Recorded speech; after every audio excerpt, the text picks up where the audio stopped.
Kemudian yang terakhir, habis juga kita, salatul tarawih. Salatul tarawih ni perkelahian dan pergaduhan tahunan. Tiap kali bulan puasa pakat mengkeli, pakat lawan duk sindiak. Sindiak menyindiak antara satu dengan yang lain, sindir menyindir antara satu dengan yang lain. Orang ni kata orang ni mayang 8, orang ni kata orang ni mayang 20, rajin belajar. Orang 20 kata hang mayang 8 malah. Orang 8 kata tak, kami mengikut Nabi SAW. Orang 20 kata kami juga mengikut Umar. Tuan-tuan dan puan sekalian, penyelesaian dia apa? Kembali kepada Al-Quran dan Sunnah. Kembali kepada Al-Quran dan Sunnah terlebih dahulu. Jadikan ia sebagai dasar. Yang pasti, pendetilan ada di sini, tuan-tuan dan puan sekalian. Boleh tengok. Saya tak bermaksud nak ulahkan satu-satu ni. Tuan-tuan dan puan sekalian boleh baca. Yang pastinya, kata Aisyah radhiyallahu anha, Nabi. Di sana ada hadis tentang solat tarawih ni, hadis solat malam ni, hadis qauli dan hadis fi'li. Hadis perkataan dan hadis perbuatan. Itu satu kita kena tahu. Hadis tentang perkataan, contohnya kata Nabi SAW, salatul lail masna-masna. Sembahyang malam itu dua-dua.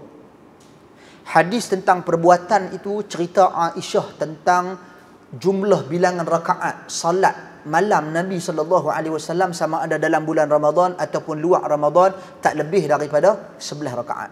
Jadi berlaku pertembungan antara hadis fi'li, perbuatan dengan hadis qauli. Apa tindakan kita tuan-tuan dan puan sekalian? Pertama sekali, kita lakukan penilaian terhadap kedua-dua hadis. Sahih ke tak? Kedua-duanya sahih, okey. Seterusnya, peringkat yang kedua, ada wujud tak di sana nasikh mansukh? Tak ada. Ketiga, wujud di sana pertentangan dan pertembungan kan? Maka ada tak ruang-ruang untuk dikombinasikan, digabungkan. Sebab itu wujud pandangan ahlul hadis kebanyakannya, mereka melihat bahawasanya yang diartikan dengan salatul lail masna-masna, sembahyang malam dua-dua itu bukan merujuk kepada jumlah rakaat, ia merujuk kepada cara ia dilaksanakan. Maksudnya 2 rakaat, kemudian 2 rakaat. Walaupun ada juga di sana penceritaan ataupun periwayatan daripada Nabi SAW yang menunjukkan Nabi tunaikan solat tarawih itu, solat malam itu 4 rakaat sekaligus. Pun ada. Tapi hadis yang dibacakan tadi ni, sembahyang malam 2-2-2 merujuk kepada cara perlaksanaan. 2 rakaat bagi salam, 2 rakaat bagi salam. Bukan merujuk kepada jumlah. Adapun yang merujuk kepada jumlah dipetik daripada hadis fi'li, hadis penceritaan daripada Aisyah radhiyallahu anha yang mana dia cerita Nabi sembahyang tak lebih 11 rakaat dalam dan luar Ramadan. Itu satu cara pandangan. Satu lagi pandangan, dia kata apabila bertembungnya hadis fi'li dan hadis qauli, hadis perbuatan dan hadis perkataan mendahului hadis perbuatan. Contoh, kita menasihati orang ataupun mak lah. Mak dia ajak anak dah. Dia kata dekat anak dia, ni hang basuh pinggan ni, tengok ni. Cara nak basuh pinggan, mangkuk, cawan, sudu ni, cara nak basuh sudu dulu, benda-benda yang tak berminyak. Basuh sudu, basuh cawan-cawan dulu, sat lagi baru basuh pinggan, mangkuk. Kalau basuh pinggan, mangkuk dulu, sat lagi span kita nak guna tu, dia menyebabkan sudu kita tu berminyak. Oh, mak kita duk ajak tu. Tapi tengok-tengok sat lagi, mak yang buat ni, dia pergi basuh tu, periuk dulu. Kita anak duk tengok aja. Lepas tu besok anak ikut basuh periuk dulu pula. Mak dia kata, apa sih bang basuh periuk dulu? Lah kemarin cik tengok mak. Jangan ikut mak. Ikut cara yang sebenar. Jadi apa yang saya nak cerita tu contoh saja, permisalan saja.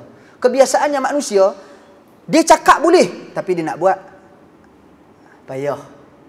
Nak buat payah, dia cakap pandai, dia cerita pandai. Tapi dia minta orang ikut apa yang dia cakap. Dia tak minta orang ikut apa yang dia buat. Jadi dari sudut konteksnya, di sisi ulama-ulama usul fiqh, kembali balik pada perbincangan kita, hadis qauli dengan hadis fi'li, hadis perkataan dengan hadis perbuatan, dari sudut kekuatan pengujahan, kembali kepada hadis perkataan. Jadi bila dia kembali kepada hadis perkataan, kata mereka, kami melihat bahawasanya erti sembahyang malam 2-2-2 merujuk kepada jumlah rakaat. Jumlah rakaat yang tidak ada had. Pasti apa kata mereka merujuk pada jumlah rakaat yang tidak ada had?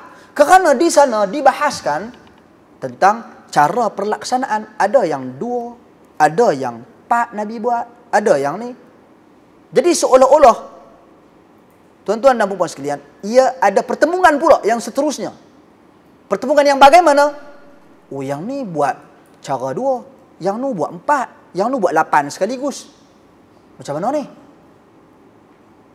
Jadi untuk mengelakkan pertemuan tersebut, mereka menyatakan bahawasanya yang diertikan dengan salat 2-2-2 ni adalah jumlah bilangan rakaat, yang mana tidak ada di sana had dan penetapan. Bagaimana pula dengan hadis Aisyah radhiyallahu anha? Kata mereka hadis Aisyah radhiyallahu anha bukan menggambarkan penetapan hanyalah 11 dan larangan orang yang melakukan lebih daripada 11. Tak ada larangan khusus, kata dia. Kemudian dia mendatangkan hadis-hadis sokongan seperti hadis daripada Umar Al-Khattab sandaran. Walau bagaimanapun hadis itu adalah hadis yang lemah seperti yang telah dibahaskan. Umar buat 20, panggil orang sembahyang di belakang Ubay bin Ka'ab. Jadi ini berlaku perselisihan dan masing-masing ada gaya, cara penghujahan dan banyak lagi cara penghujahan dan pendalilan dalam isu ini. Walau bagaimanapun, duk khilaf panjang tak mengkeli apa semua. Lah ni jangan mengkeli. Satu. Jangan mengkeli satu. Yang kedua, berusaha untuk melazimi perbuatan Nabi. Tuan-tuan, sebab perbuatan Nabi adalah hujjah. Berusaha untuk melazimi 11 rakaat. Berusaha. Soal orang lain nak buat, terpulang. Demokrasi kan? Hampa nak buat 20, mau buatlah. Kami nak buat 11. Terpulang. Selama mana kita boleh mempraktikkan, kita berusaha untuk mempraktikkan sesuai dengan petunjuk Nabi sallallahu alaihi wasallam.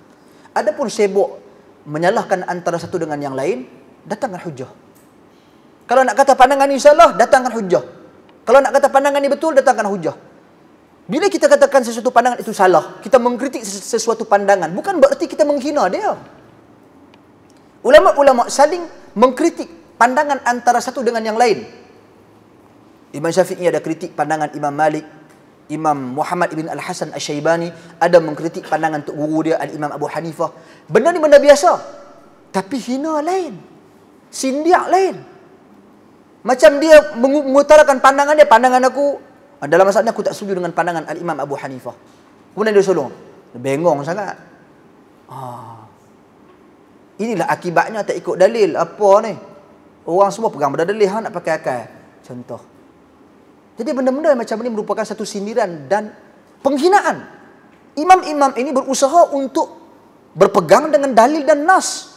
Cuma berlaku beberapa masalah. Seperti hadis tak sampai, seperti metodologi dalam penilaian hadis, seperti metodologi dalam pengambilan hukum, seperti kaedah-kaedah dalam nak mengeluarkan, nak mengistimewakan hukum. Jadi benda-benda ni semua kena diambil kira semuanya. Jadi kita nak kritik pandangan, no problem. Kritik pandangan. Pandangan ni bagi pandangan saya salah disebabkan beberapa pengujahan dan dalil-dalilnya. Tuan-tuan, kalau sekiranya pandangan itu tak boleh dikritik, tak ada satu bangunan yang boleh naik. Tak ada satu bangunan yang boleh naik. Ni engineer, arkitek nak buat bangunan-bangunan ni jenuh mesyuarat sama-sama depa. Dak aku nak kata yang ni dulu, dak aku yang ni dulu. Kita buat macam ni, dak aku tak setuju yang ni. Tuan-tuan, adakah bererti kalau pandangan itu ditolak, dikritik dalam satu-satu isu, bererti dituduh menghina? Kalau macam tu takkan ada satu operation pun yang selamat, yang berjaya. Pasal apa? Pasal doktor mengklaim. Tuan-tuan, saya tengok bagaimana doktor meeting untuk buat sesuatu keputusan nak operation pesakit macam mana. Sakit jantung, nak pindah jantung ni bukan meeting kecil-kecil. Meeting nak pindah jantung orang masuk dalam badan orang baru pula. Tuan-tuan dan puan sekalian, meeting kita tengok meeting, ui biar betul dia buat ni. Kau ni bagi hujah, kau ni bawa keluar kitab dia, kau ni bawa keluar kitab. Buku dia apa lah. Ini pandangan doktor ni, ini pandangan aku dah cek, dah cakap orang putih. Kita, tok guru kita ajak takat de dengan ya. Tok guru kita pergi, mati tak ada nak mandi pun habis. Lepas tu, tuan-tuan dan puan sekalian, jadi kita tengok, di kalangan mereka ada pandangan yang diterima, dan ada pandangan yang ditolak. Tapi keluar tu pakai pandangan yang diterima. Siapa yang telah buat keputusan, yang mana ada kekuatan hujahnya, maka dilaksanakan. Dan tak ada hina-menghina, sindir-menyindir antara satu dengan yang lain pun. Tapi heran dalam bab agama ni, Allahu Akbar, dia berlaku. Dia berlaku sindir menyindir, hina menghina antara satu dengan yang lain. Dan ini masalah dan persoalan yang sangat-sangat kita bimbangi tuan-tuan dan puan-puan sekalian. Jadi dalam isu tarawih ni pun, kalau siapa-siapa yang duk buat 20 pun, kalau dia nak teruskan pelaksanaan 20 pun, datangkan dalil. Dan dia kena cari dalil. Dia tak boleh kata, biar bi, aku tak kira. Tuan-tuan, orang yang macam ni, orang yang tak maju dalam kehidupan dia. Dia, kehidupannya kehidupan memadai dengan apa yang berada di sekitar dia. Dan dia melihat ilmu tu tak perlu ditambah.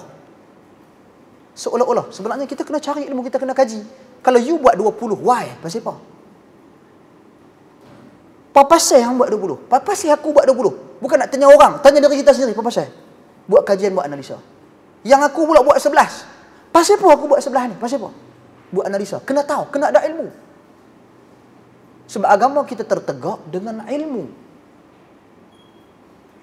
Dakwah ahli sunnati wal jamaah tertegak dengan ilmu. Sebab itulah ni kita kena bawa masyarakat kepada ilmu.